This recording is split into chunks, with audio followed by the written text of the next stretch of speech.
मैं तुमसे बहुत प्यार करती हूँ फरहाद।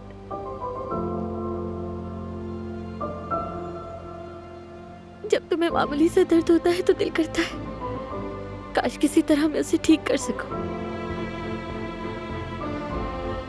लेकिन अभी तुम्हारे साथ जो कुछ हुआ है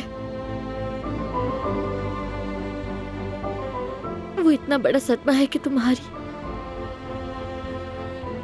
सारी जिंदगी उलट पुलट हो गई। मैं जानती हूँ कि तुम्हें सोचने के लिए, इस बात को समझने के लिए अकेले रहने की जरूरत है। इसलिए मेरे बस में इस वक्त सिर्फ इंतजार ही है।